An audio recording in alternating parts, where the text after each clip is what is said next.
ပြောပြအောင်မယ်ဒီနေ့အဖြစ်ပြက်လေးတစ်ခုပေါ့ကွယ်အဖြစ်ပြက်လေးရဲ့အစားဖျားရှိကိုနေတာအဲ့ဒါပျော့လာပြီပေါ့လူလဲဆိုတော့မောင်လေးတယောက်ကကိပေးလွဲခိုင်းတာသူ့အမကြီးကိုသူ့အမလည်းဖုန်းနံပါတ်ပို့လိုက်တယ်ဖုန်းနံပါတ်ကလည်းတလွဲအဲ့ဒါကိုကလည်းအမှန်ဆိုပြီးတော့လွဲလိုက်တယ်နာမည်ကိုလည်းကိုကမကြည့်လိုက်ပြန်မကြည့်လိုက်တော့လွဲလိုက်မိကောလွဲလိုက်မိရောပြီးတော့မှ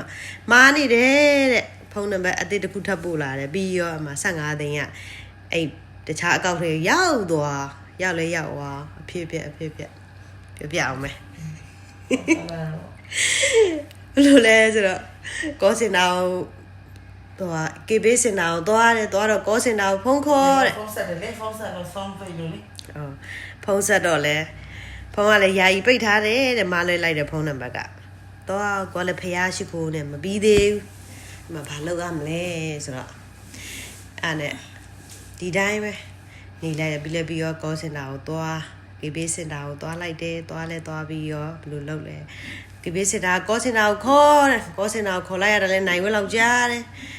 အဲ့နဲ့သူတို့ရဲစခန်းထောက်ခံစာလိုတယ်တဲ့ကဲရဲစခန်းထောက်ခံစာလိုတယ်ဖြစ်ပြန်တော့လဲရဲစခန်းထောက်ခံစာရဖို့အရေးကိုဘာတွေလုပ်ရသေးလဲဆိုရက်ကွက်ထောက်ခံစာလိုပြန်ရောရက်ကွက်ထောက်ခံစာလိုပြန်တော့လဲရက်ကွက်ထောက်ခံစာကဲအိမ်ရှင်လားဧည့်သည်လားဆိုတော့ကဲဧည့်သည်ဆိုတော့ဧည့်စင်းထောက်တိုင်ထားတဲ့အထောက်ထားရှိလားဆိုတော့ဖြစ်ပြန်စိတ်တွေလဲလေးရောကဲအဲ့ဒါနဲ့ပြီးတော့အမတရားကကူညီပြီးတော့နောက်ဆုံးကြတော့ရက်ကွက်ထောက်ခံစာလည်းရလာတယ်ညနေမိုးချုပ်ခံဒီကြမှာပဲရဲစခန်းထောက်ခံစာရောက်တယ်ရခဲ့တယ်မမျော်လင့်မဲ့ရဲစခန်းဟိုးပါရောက်ခဲ့ရတဲ့အဖြစ်ကေပေးလေးမလွဲမိပါတယ်ဆိုင်ကပုံမှာပြန်လေကဲရဲစခန်းပြန်တော့လဲပြောမယ်ဆိုင်ကပေါ်ကအဖြစ်သုံးမိတ်ဆိုင်ကစီးချင်တဲ့ဆိုတော့3ယောက်တော့3မိတ်ဆိုင်ကလေး5စီးခဲ့ပြန်5စီးပြက်ခဲ့ပြန်တော့လဲဘလူတွေဖြစ်ပြန်လက်တော့ဝက်မှာစီရပြက်